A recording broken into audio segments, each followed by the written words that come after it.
Well, hey, today on the Music Money Podcast, I'll be speaking with Ben Albert. Ben started podcasting in 2016 when he launched Rochester Groovecast Podcast, which highlights the local Rochester, New York music scene and also gets him into places for free. Over 120 episodes later, he has built the show into a top-ranked musical podcast. In 2020, Ben launched Rochester Business Connections, a podcast that highlights the Rochester business community. Over 70 episodes later, the podcast has been Ben's best networking source while building his business, Balbert Marketing, a company that has provided Ben massive freedom, putting more money in his pocket than his previous role as a sales executive just in the very first year. Ben, it's great to have you on the podcast. How are you doing today? I'm doing great. I'm excited to be here, Barry. I don't know if I told you this. It's my father's name, so I like you even more just because of that. Okay, cool. Well, then you can't possibly forget my name, so that works out. Exactly. Yeah. Well, I have to tell you, I'm especially excited to have you on the show because we seem to have so much in common. Because I noticed that you're super into watching local bands. I'm a band guy. I have a band and I've been in bands my whole life. You own a marketing agency. I've owned and operated marketing agencies my whole career. And I'm sure you see what bands are doing and what they're not doing to market and sell themselves. And you have a lot of advice you could give them. So I started the Music Money Podcast because that's exactly what I'm trying to do. I'm trying to help artists and musicians learn how to better market and sell themselves so they can make more money and build a sustainable music career. So on that note, let's dive in. Spot on. Yes, love it. Nice. So first of all, let's talk about your love for the Rochester local music scene. When did all that start? Yeah, so I'm born and raised Rochester, New York, and I started late. I was an athlete. I was a sports guy when I was younger. But funny, one thing I've learned through personality tests is I always score high on appreciation for beauty and excellence.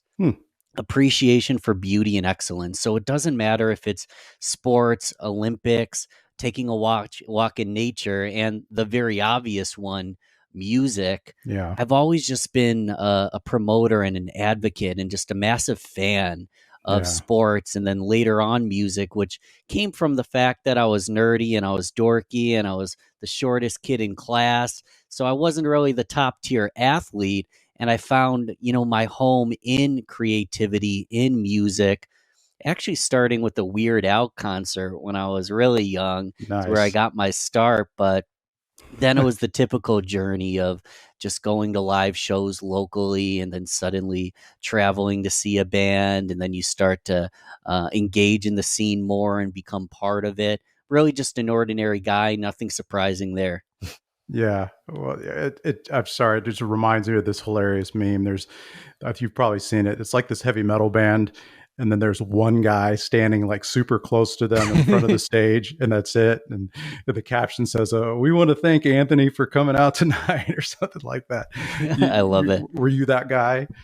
Just hanging out front? Oh, cool. More so as I got older, because when you're younger, you're going to what's cool and popular with friends. As I got older, I didn't care if it was cool or popular. If it was music and I knew that it was going to be good, I'm that guy. I'm Ben in the front row. Make a meme out of me. I don't care. Nice. And you, I guess once you had a taste of Weird Al, you just couldn't get enough, right? You had to hit the concert scene.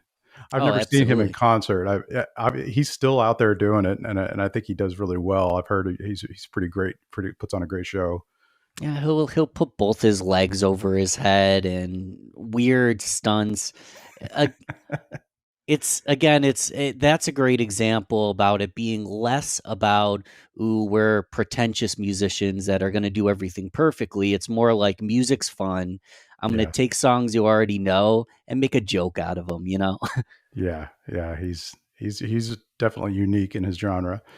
So this is a topic that I'm always very interested in because it hits close to home with me.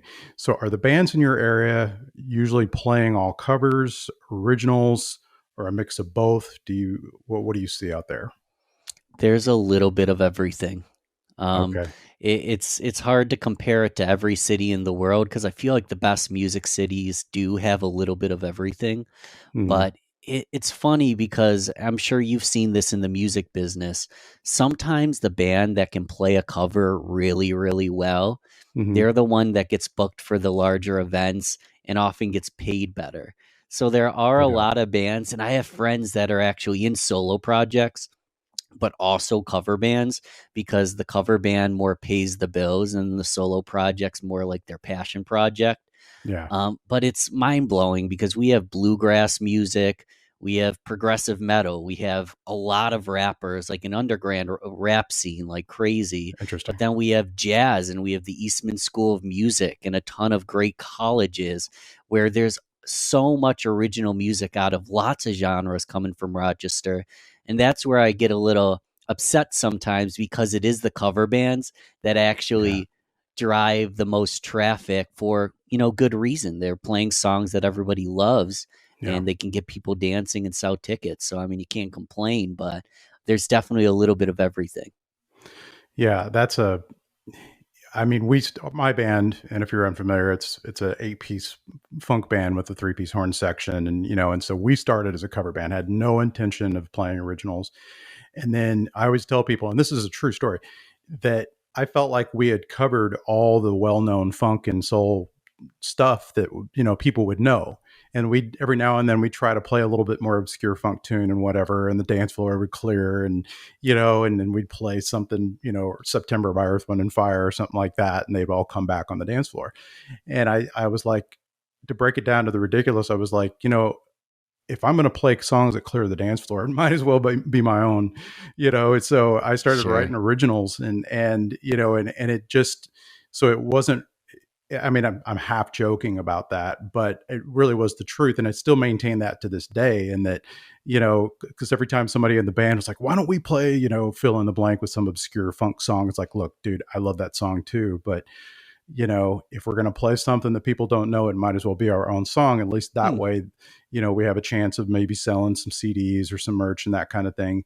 So that's kind of how we morphed into an original band. And now we play about, and I mean, we do some festivals where it's all originals, or we'll do some shows like that. But then, we'll do other shows which are more likely it's about 30% originals, because we have to cover 3-4 hours, and we just don't have that much original Yes. material. I'm working on it, man, but It's a lot you of can't music. force the muse, but I'm always curious about that, because, back in the day in the 90s, when I was doing the original thing, when the grunge scene was blowing up, it was sort of the opposite. I mean, like in Dallas, where I was, there were 4 or 5 bands a night at any given club. But Hmm. this, I always tell people, I try to tell my son, who's, he's 22 now. I'm like, dude, you got to realize it was so different back then, because it was so hyped. I mean, Nirvana was the biggest thing in the world, and Soundgarden and Pearl Jam and all that was just blowing up, and record companies were signing bands left and right because they were trying to find the next one, right? And but that's where everybody was. Downtown Dallas, it was just like there was just thousands and thousands of people because it was a hip scene. Hmm. The cover band scene was lame, but now I think it seems to have kind of morphed, and I see a lot of, I mean, there's some original music down here, but I don't know, because I think a lot of people don't realize that some of the biggest bands in the world started as cover bands. I mean, the Beatles were a cover band. Hmm. They honed their chops in Hamburg, Germany. I was watching a documentary on the Who. It shows them 1965, playing just, covers, and I mean the Eagles. I mean, there's just tons of them that started that way, just because that way they could at least get work. Heart. I know they were doing covers of, like, but they were covering like Yes and stuff, and Yeah. they get like booed off the stage. But so yeah, I'm always curious about how it's going in various scenes. Back in the day, every band seemed to be a cover band. Everyone was covering someone else. Yeah, I mean, it does pay well, and this being the Music Money podcast, I mean, I actually interviewed our guitarist, who, up until recently was a full-time musician in New York.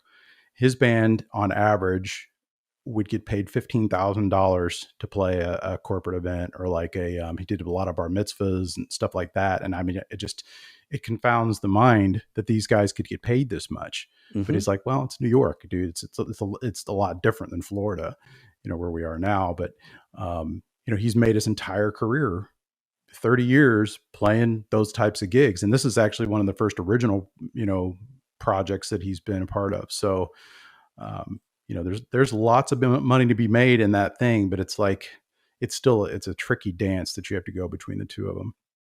It is a tricky one. Yeah. I wouldn't discourage anybody though, because I almost feel like a misconception, and this might actually upset people, but this is just my opinion, is everyone believes that they need to follow their passion and do something that's 1000% authentic to them. And I Mm-hmm. feel like sometimes there has to be a balance. Maybe you play music in a band because you've got great chops and they need somebody and it pays you well. And it's not your 1000% passion, but that's what puts food on the table and Yeah. allows you the autonomy to focus more on your creative endeavors. I see a lot of musicians that they're broke, and Yeah. there's so many reasons why they're broke. I mean, the music business is really, really tough, and they're Yeah. really creative people that are really passionate and engaged and amazing at what they do, but the market's not buying what they do. And it kind of eats your soul a little bit.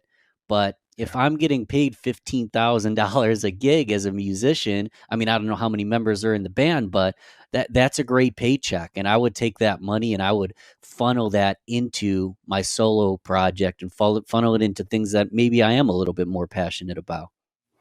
Yeah, yeah, for sure. And Dave has done that to a certain degree. He's kind of doing that now, but um, and I do think that there is. I agree with you. There's sort of that all or nothing mindset.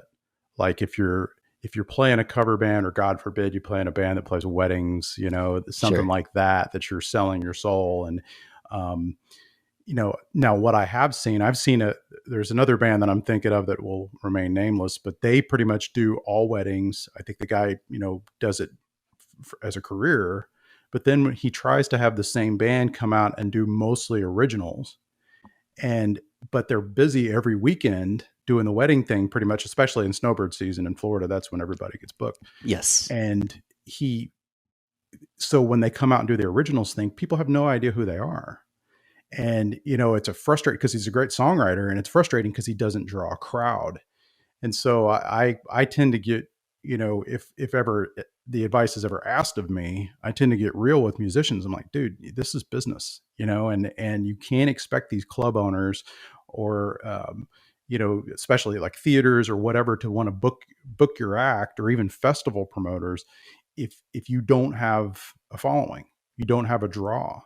And most of the time, the thing that's going to draw people in, at least from what I've seen, is if you're a really great cover band, and then, in our case, just working the originals into it, Mm. doing the all original thing from the get go. That's a tough road. It certainly can be done and has been done, but now there's no major label support. I can't remember the last time I heard about a major label signing a band.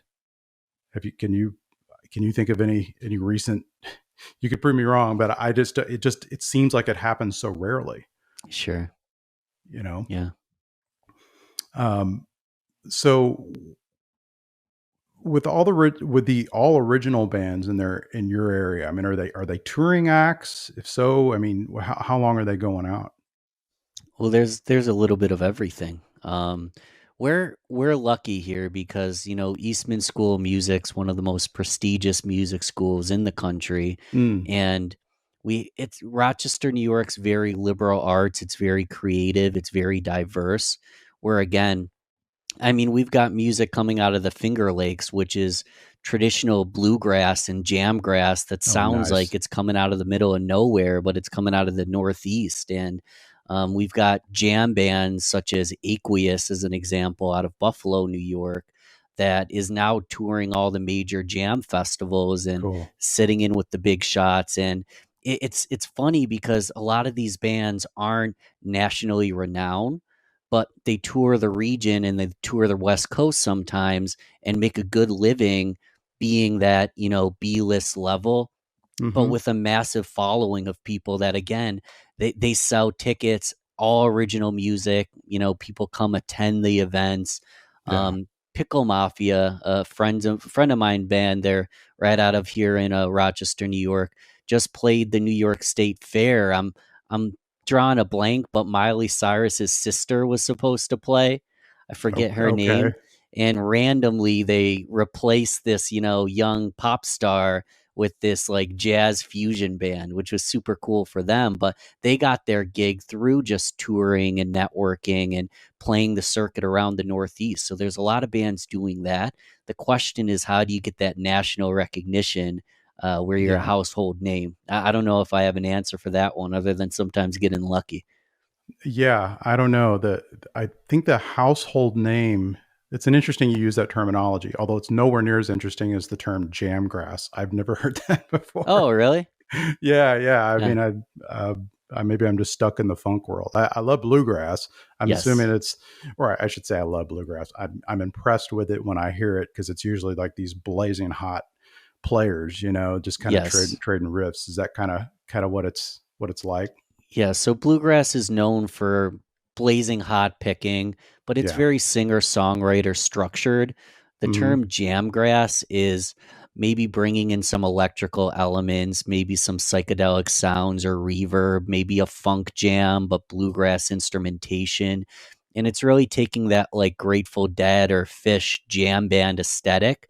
And again, it's, fans of jam bands and improvisation and funk and rock but on bluegrass instruments. So you kind of have Interesting. like a cross. I think you should look at it. There's a lot of great bands I could show you. I think it's a cool genre.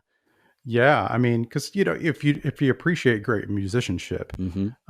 especially on sort of unique instruments, what was that band that years ago somebody mentioned them recently? Remember Nickel Creek? Yeah, yeah, You I do. know, I mean, I remember when they first came out, they were such a breath of fresh air because they were these, young. I mean, they were young kids at the time, and they were just these slamming players, but they Hmm. had these great voices. It was very unique music. It was a real breath of fresh air. But anyway, so back to that point that you made about household names. It's interesting you use that terminology because it seems like we live in this alternate reality of, at least from the one I grew up with, that where there were many household names when it came to bands. I mean, Led Zeppelin, Pink Floyd, because it just was, it's constantly on the radio. You probably, or if you had older siblings, they probably had all those records, if they had records, and they had the CDs. And then, but what we've seen with streaming is, I mean, they say that there's 60,000 tracks that are uploaded to Spotify every single day, which just, blows the mind. Yes. Um, and, and it's like, how do you get attention in a market like that? Imagine 60,000 people trying to get their song on the radio just in your local market. How would they even pick, and who would they play? It's like, but yet there are touring acts that are out there making it, but are there really any true household names? Would there ever be another household name? I mean, you think the Foo Fighters are still out there doing it, but the Foo Fighters have been around now for what, 30 years? Hmm.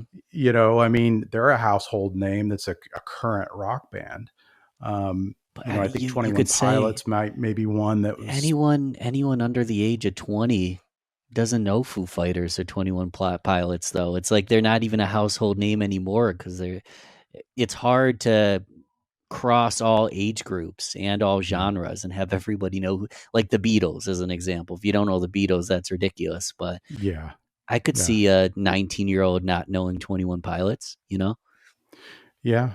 I mean, and they, my son constantly listens to new music, and he listens to old music too, but he's still a young kid, and he'll have these bands that are kind of obscure, or they're really obscure to me. And then he'll play them in the car and stuff when we're together. And it's cool. It's usually pretty like alternative or punk or whatever, or, but it's rare to hear any rock bands that are overtly sort of commercial, or where I've even said is like, remember, like the even adult contemporary. Remember, like, I mean, Fleetwood Mac is, they just make hit after hit after hit, and they were, Yeah. you think it's like, is what current equivalent do we have of a Fleetwood Mac that has different um, genders in the band. They're writing very commercial friendly songs that, it's I don't know. We just live in and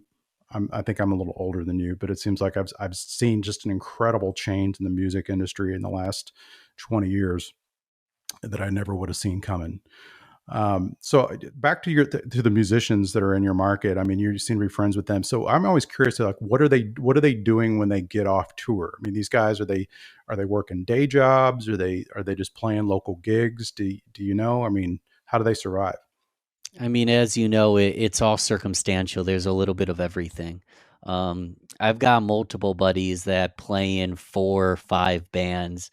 Like they're just Mm, great musicians. So when you need a bassist or you need a drummer, they get a call. Whether it's just it yeah, blows my mind that someone could learn a 3-hour set just for a show or two. But yeah, they're there playing virtually every night a week. I mean, definitely every Thursday, Friday, Saturday.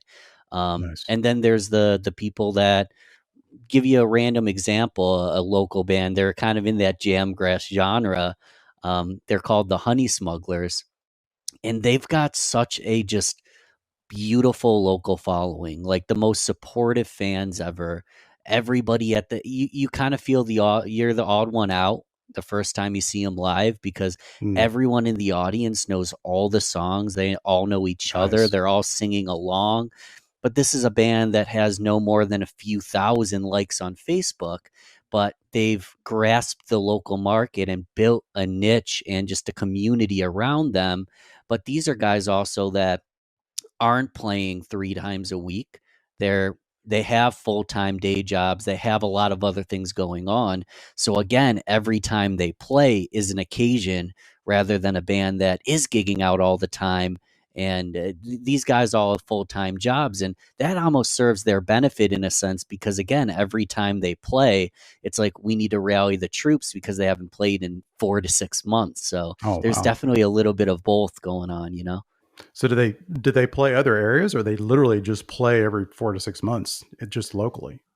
It's been less, so COVID really shook everything up, Oh, but well, yeah. for the most part, the Northeast, when you're up in Rochester, New York, we have Syracuse, we have Ithaca, we have Buffalo, we have Albany. New York City's like a 6-hour drive, but then Okay. like Boston's a 6-hour drive and Vermont's a 6-hour drive. So it's really that whole Northeast culture there is where most of the bands play.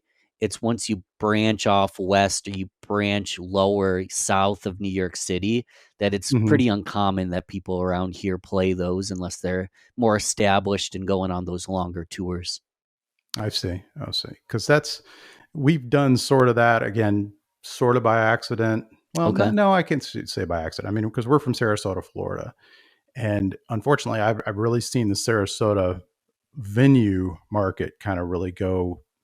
I mean, I can name off probably 3 or 4 venues that used to exist 5 years ago that are no longer around, but haven't been replaced, which is bizarre because the population keeps growing. There's no lack of demand for live music. There's just a lack of venues. So we've been forced to kind of branch out, and we'll go 2 hours north and 2 hours south, basically, and everywhere in between. Of course, in Florida, everything's on the coasts, or Yes. so we're playing along the beach or in a downtown area somewhere, on a coastal city. But so that's interesting. But it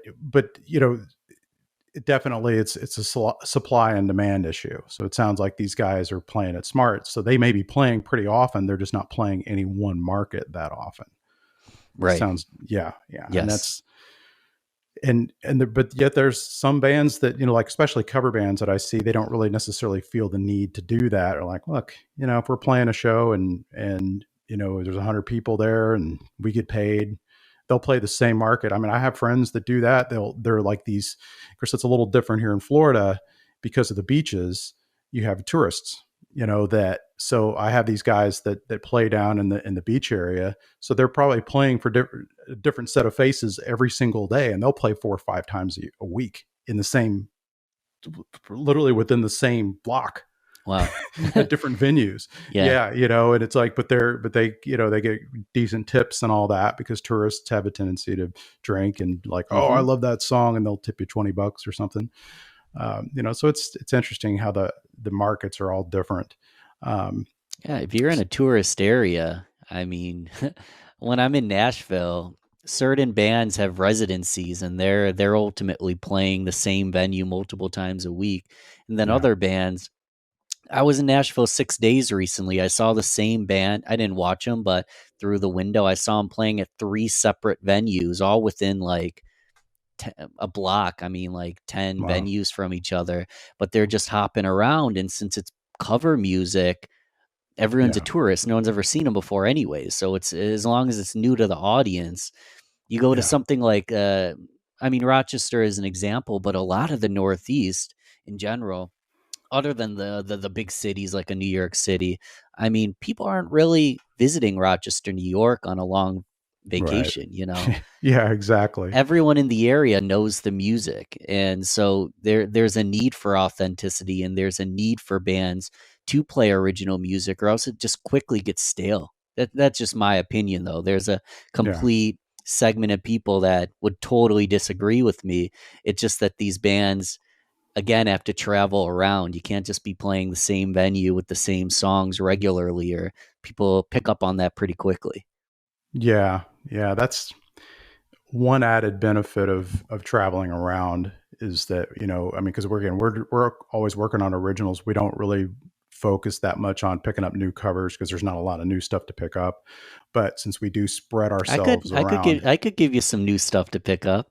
I'm sure you probably could. Maybe we should talk about it.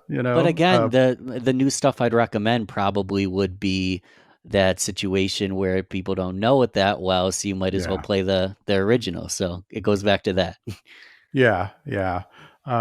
But we just definitely picked up on. Let's like, look, what's the one thing that most uh, bar goers love to do? Most of the time they love to dance, Mhm. and if that's what the women love to do, and so that's what we picked up on early. Not that that's any kind of grand revelation, but Yes. so that style of music, of course, is super danceable, and this is an older demographic down here in Sarasota, Florida, and so it just, I mean, we hit the ground running. There was 150 people that paid a cover charge to see us on our first night, and I didn't know any of them.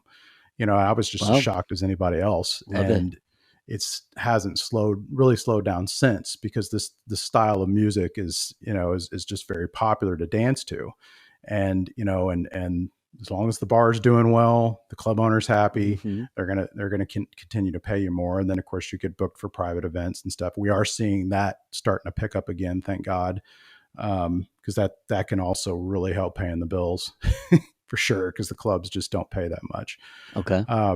So let's talk about the festival scene in your area. What's that like up in? I mean, do you guys have people doing their own festivals? Or you just have really big ones, or also everything in between? Everything in between. There isn't many huge ones, but there's a lot of small ones.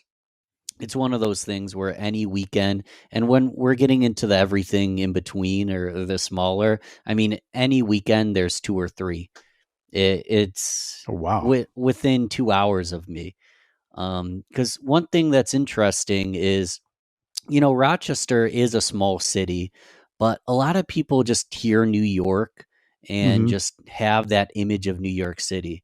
When Mm-hmm. if you It's get up true. to upstate New York, it's tremendously rural. There's a lot of Mm, land, and there's a lot of people, in the Catskills, and then over in Ohio and Pennsylvania, and then upstate New York over towards Vermont. Just a ton of land and a ton of music festivals on private properties.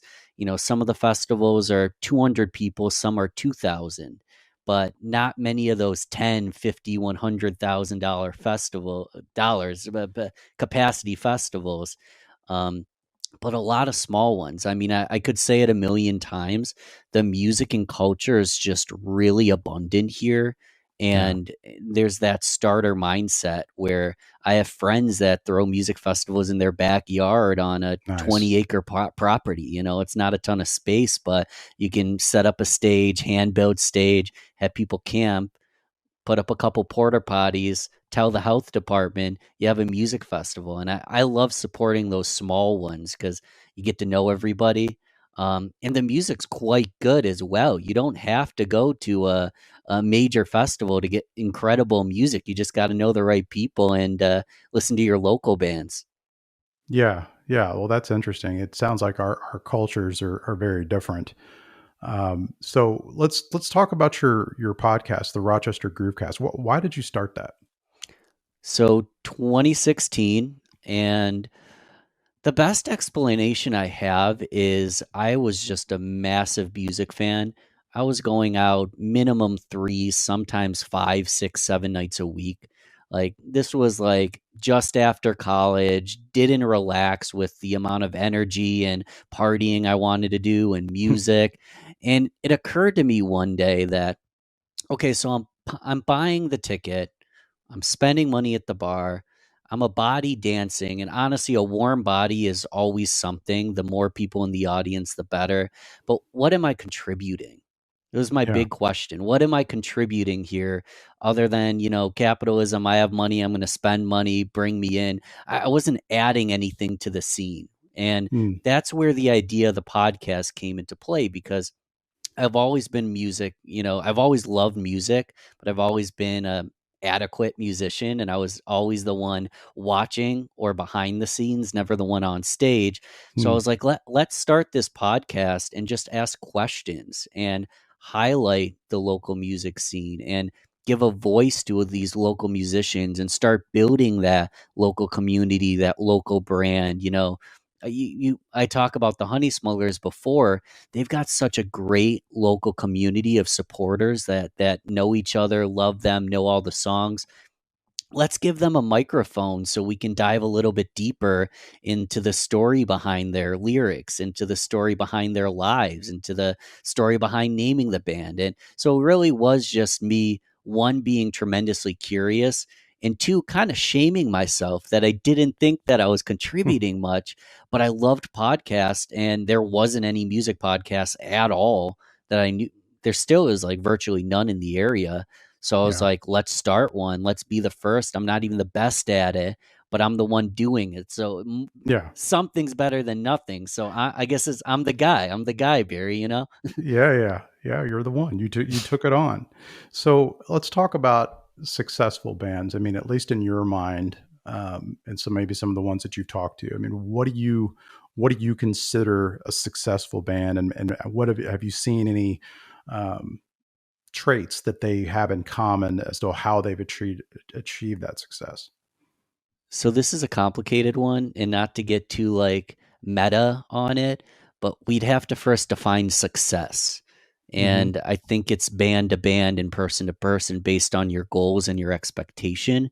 But if your expectation is to pick up an instrument, practice once a week for 1 year, and then be collecting a 50 to 100,000 paycheck with your original music in your dream, that expectation is often not met. If probably 90 something percent of the time not met. I don't even know the numbers, but they're not good. Right. So we got to define success because let's start there. What is our metric for success? Do we have a taking off point? It can be financial, it can be spiritual, it can be just a hobby version. I mean, what are we looking to accomplish? I can speak for myself, and that some of the on personal, not even struggles, I should say, just kind of dreams that I've had or what have you. I think to a lot of guys that write original music, it is exactly that. It's I would like to be able to make a living doing this, so I don't have to do anything else. I don't need a full time job. Now can you do that in a cover band type of situation? Absolutely. My guitarist Dave has done it for his entire career, but it's a more unique situation when you have somebody who's been able to write their own stuff or have their Hmm. own creation, their own band, which is a creation. It's you're creating something from nothing and you're writing something from nothing, right? And you're able to make that, you can feed yourself and have you know, uh, house over your head, if you will. Yeah. And so Obviously, I don't do the financial statements of everyone, but from my observation, so it was around '06, '07, '08, around '06 actually, that I started really attending music locally all the time. And Hmm. I was very young, and the musicians on the stage were just like icons and gods, and just the amount of appreciation they get is success in itself. The fact that people are agreeing that they're doing something great, and a lot of those musicians I still know today, and they still are doing music full time. A Hmm. lot of them are in that category where they might be in 3 bands full time.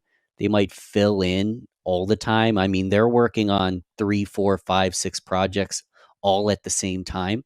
And that's where it gets to this kind of confusing thing, because if your metric is start one band and be successful and make a living doing just that, I'm actually seeing very few musicians do that. But the Interesting. ones that are really, really engaged, and again, this is maybe just regionally specific or city specific, the ones that are really engaged, I mean, they're in the studio on their free time, they're playing in multiple bands, and they have the autonomy of being a professional musician for 15 years, or how literally I've watched them be a professional musician their entire career.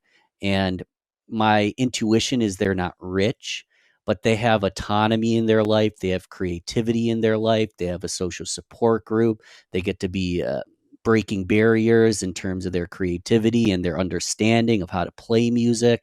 So it gets into that weird what is success question, because the guy that goes into a sales organization and maybe does a lot of money selling and maybe rips a lot of people off and maybe has a sad, lonely life that doesn't have creativity, he's going to be bringing more income when the musician is potentially working more hours, but every moment that they work is something new and enjoyable and a new challenge. And I see more and more of that than just the full time musician, one band guy.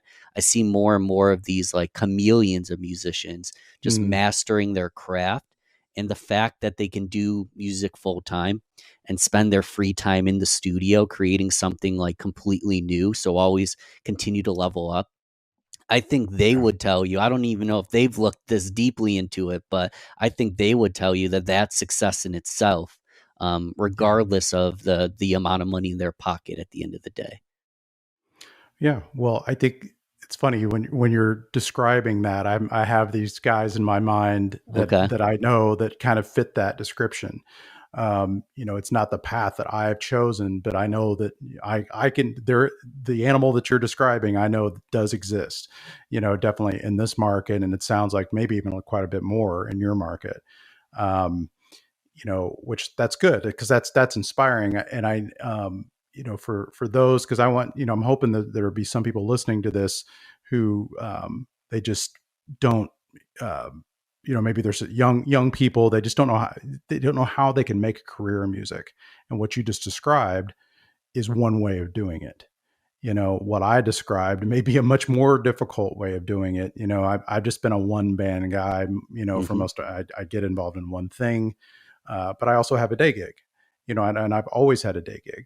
But I just wanted my band to sound and be the best, and I haven't played with anybody else unless I'm just going and I go and have a beer somewhere and a friend calls me on stage and I play a couple songs. That's it, But yet I'm still gigging every weekend, not making a full time living at it, and don't know if I could. But that's not my measure of success for me, at least not at this juncture. I'm somehow just still focusing on writing and building a national fan base. And then when the time comes, maybe, we'll tour and do all that kind of thing. Right. Um, It's a tremendous example because, your metric of success is very different. I mean, you have the full-time gig, but you have this autonomy to continue. You don't have to become a hero overnight. It sounds like you're always working on your craft and mastering the skill set in this band, that your path is way different than the person that's in 6 bands, and it probably is a little less low stress because you have a little bit of sustainability in knowing what each week's going to look like. Yeah. I mean, I tend to, because I'm the marketing guy too. Hmm. I'm doing all the marketing for the band, and it's always this thing of trying to figure out how to sell more t-shirts and how to sell more CDs and get more people to stream our stuff and just thankfully I have somebody else that's booking the band who does a great job, so I don't have to do that anymore. But it's a lot of work. I mean, it's a tremendous amount of work, and it's then especially having 8 people in the band. Just the more humans you have, the more things can be great. We have that big band sound, Yes. which is awesome, and we do have some great people in the band now. And but still, there's always the human element there. Hmm. And people, they're unable to play certain shows, and you got to find subs and all this kind of thing. It's but it certainly is a labor of love. Um, so let's talk a little bit about on that topic of marketing. So for the successful, more established bands in your area, what do you think they're doing right from a marketing perspective? Yeah, so I've already kind of hinted at it. It's building a fan base. It's building a community. It's not needing to be everything for everyone, but having fans that will throw a music festival in their backyard, sell 300 tickets, and you're the headliner on the bill. You're walking around, you're meeting people after the show, you're camping together, you're coming to other people's shows. It's being a member of the community. It's really just being a likable member of the community that just happens to be an incredible musician at the same time. Yeah. It's hard to do both. There's people like me that's very supportive of music, and then there's musicians that are absolutely incredible, but they show up, plug in, and leave. And the Mm, people that I've seen personally that show up, plug in, and leave get a little less momentum in my local market than the people at the merch table shaking hands, yeah. selling the CDs themselves, handing out the CDs for free. Maybe if someone loves your music but doesn't have a ton of money on them, you give them the t-shirt for free. It's those bands that are focusing on their community first, because we're in Rochester, New York. Buffalo, Syracuse, they're both 90 minutes or less of a drive. So what happens is when you go to Syracuse, you go to Buffalo, you bring people with you, and there's people Mm, wearing your shirt in the audience. And the nice. farther you go, the farther people start to travel with you, and the more momentum you get. And it's really like starting at that micro level that you don't have to be everything for everyone. How Yeah. am I going to treat the one gentleman standing in front of me, the only person at my show? Am I going to give him 100%, or am I going to be upset that he's the only one there? How can I Mm, treat everyone that comes to my shows as a member of my tribe, as a ultimately mutually beneficial, not just a high horse on the stage and they're my fans. They're members of the community as well. They're partners in this endeavor. They're going to help bring me to the top. The best bands I've seen, or maybe that just my favorite bands ultimately too, are the ones that are going to other shows and are yeah. engaging their fans. And this is a really small thing that it doesn't matter if you have 5 fans at your show or 500. If you can get the treating the human in front of you as a kick-ass person you want to meet, if you can get that right from the start and not lose it as you get bigger, I just see like you're almost like radiating this energy that it's infectious and everybody grabs it, and then you're just like wooing them back to your shows just because they like you and like to watch you on stage because they like you as a person. And this is Yeah. getting kind of into psychology, but I see so many people plug in and then leave, and Yeah. they're really missing a great opportunity there to get to know their fan base. That is so true, and it's funny when you were saying that. I'm thinking about my history and some of the things that I've done right and things that I've done wrong. And when I think about back in the '90s when I was trying to get a record deal in Dallas with my band, and that everything was blowing up in that music scene. We literally lived on the outskirts of town. I don't know if you've ever been to the Dallas Fort Worth area, but it's enormous. I have And not. it's, so we lived on the outskirts but what I noticed is the successful bands that really seem to take off they literally, some of them lived down there. They would be the guy that, that's the guitar player for so and so, and he works at the tattoo shop, or he works at the record store, because they had him back then. And you would see him or work in the door at the club on the off nights, or stuff like that, and you could just tell that everybody kind of knew each other, but we didn't know those guys. And we literally felt like the outside looking in. Now, we were more jealous. I think we should have just kind of got a clue and been like, maybe we should go get to know them, or maybe show up to their shows, Sure. and actually be interested. But one thing that happened, is we had these people that started coming to our shows. These guys I don't know if you remember the game Dungeons and Dragons. Hmm.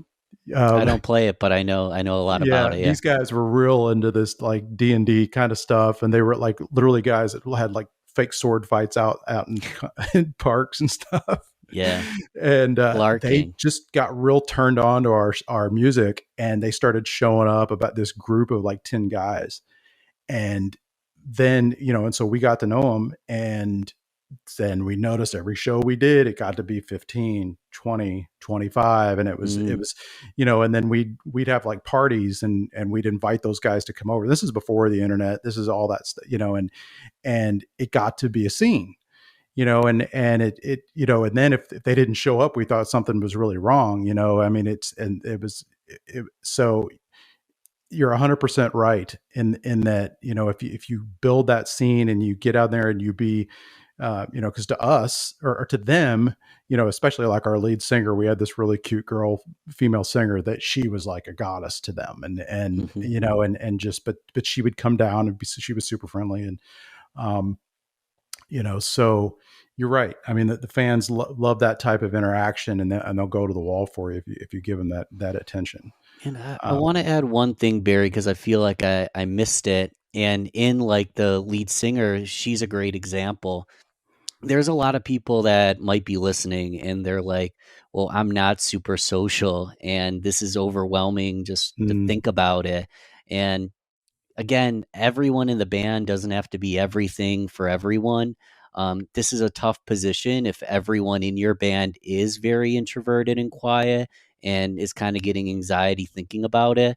mhm. All you really need is one, obviously two or three is better, but one member to kind of do that PR, and people will love you. You might not be the person, but you might be thinking to yourself, oh, this is the person that should be doing the PR. Just having at least one member to do Yeah, that PR, I think that, and yeah. be at the merch booth goes a long way. Or have kick ass people around you to do that for you, and kind of be advocates on your behalf. So I think any band can pull it off. Yeah, no, I think that's really good advice, because especially even like with our band, I mean, there's 8 of us. So if we all stand up at the merch table, we can be a little intimidating, like, hey, how are you? I mean, it's so, we tend to have like just like 2 or 3 of us that tend to go up there on a regular basis. Um, but no, that's great advice. So let's do a little role play here. So if, say, there was a new band who hired you as a consultant, not, you don't do that kind of thing, I know, but if you seem really knowledgeable about this. So they hired you as a consultant before they ever played their first gig, and they said to you, 1 year from now, we want to be full time. Where would you start, and what would your advice be?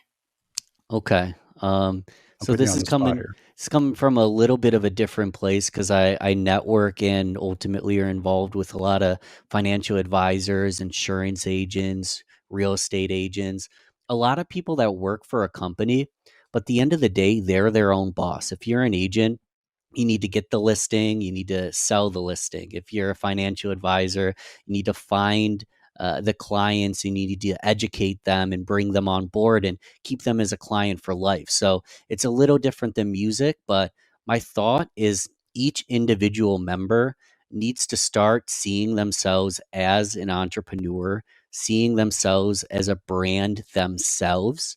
So they want to set up an Instagram account that isn't just for their band. They want to set it Mm, up for their name. They want to post music as they go. They want cat photos, anything that they love and they enjoy, and they should start building their brand and connect it to the band itself. each one of them should start seeing themselves as their own entity, that the band could fail. They could decide to leave. A lot could happen. But if they start branding themselves today, and you've got 5 members of a band that are all individually building their own brand and their own network and doing their own networking and conversations and wooing, the bass player will woo the other bass players, the drummer will woo the other drummers, and Mm, all lead to that whole. The reason I say this is I can't guarantee an end result because it's incredibly circumstantial based on market, style of music, whether the market wants that style of music, whether you guys are actually tremendously good or not. There's so many different running yeah. variables. However, if you start building your brand and connect it to your band, if the band disappears, the brand will not. So you might not hit that goal that we were talking about for the year. I forget the exact goal. We might not hit that one this year, but we can hit it next year because we can pivot out of the band that maybe let go of us into another band that recognizes our skill set because they've been following us. And you're empowered to ultimately take control of your career. And if everyone in the band takes a little bit more control of their own careers, and then you mesh well together as a band, you've got Yeah. multiple ways to bring people in, and you do have an exit strategy. I hate, people don't like to think about this, but you have an exit strategy if you're let go or if you decide to leave. You're not just the drummer in band name. You are yourself, and that'll always come with you as you go. That's excellent advice. And that's something I hadn't really thought of. We tend to do that naturally. Actually, some of us do. My singer Yaya does that. Of course, she's also a podcast personality. So, but some of our guys do that because I'm sitting here thinking, I was like, man, we have 8 people. If everybody did that, how much more traction would we get here, locally? I mean, is that different than just, hey, inviting friends to the show, or how does that differ? It's Building a personal brand versus it's just, not hey, we're much playing different. tonight. It's not a ton different in the fact that if I come to your show, Barry, and you invited me.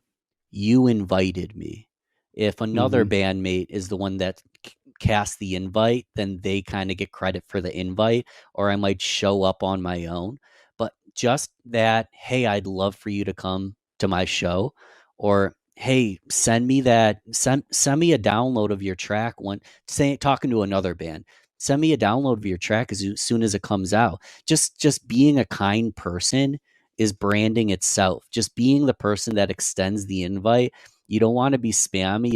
It's hard not to be spammy sometimes, but taking 20 minutes the day before the show and sending DMs that maybe just aren't a copy paste message, but Yeah. Barry, it's been a long time. I want to buy you a beer. I'm playing the show tomorrow, and sending 20 of those, maybe not 20 of those because that's a lot of beer. Um, Yeah. but that There's is your tip money. building a brand in itself. Your brand could be the quiet person that's not online but is likable and likes to bring people in and attend other music. It depends on what's authentic to the individual, and it'll make the band stronger. I'm sure people would see that. Absolutely. Well, Ben, it's been a pleasure. I wanted to give you a chance. If anybody wants to get a hold of you, they're listening to you and they're thinking this guy's really sharp, or I'd like to be. If I'm in the Rochester area, or do you just you do marketing? You have an entire marketing company. Tell them how they get a hold of you. Yeah, so marketing is my number one. The music podcast is more like a hobby on the side. I've done marketing for musicians, but my strong point's more the small to medium sized businesses, the real estate, financial advisors. A lot of my clients are musicians on the side, but the marketing company's Balbert Marketing, B as in B, Ben or Barry, Yeah. Albert Marketing. So balbertmarketing.com. If you go there, you can catch my business podcast. You can catch my music podcast. I don't know if you'd be interested or not because they're hyper local, but this is a small tip. I put together a local business show and a local music show because I knew that I'd be a small fish in a huge pond if I tried to Yeah. go national. So again, I focused on my local community, building relationships with the people around me. And then as those relationships grow, I can start pivoting to a more national level. So what I'm doing is business is really what I'd recommend most musicians do as well. But again, That's good advice. balbertmarketing.com. Nice. Well, again, thank you so much, Ben. I really appreciate your time. It's been fun talking to you. Thanks so much. Yeah, you too, Barry. It's been a blast.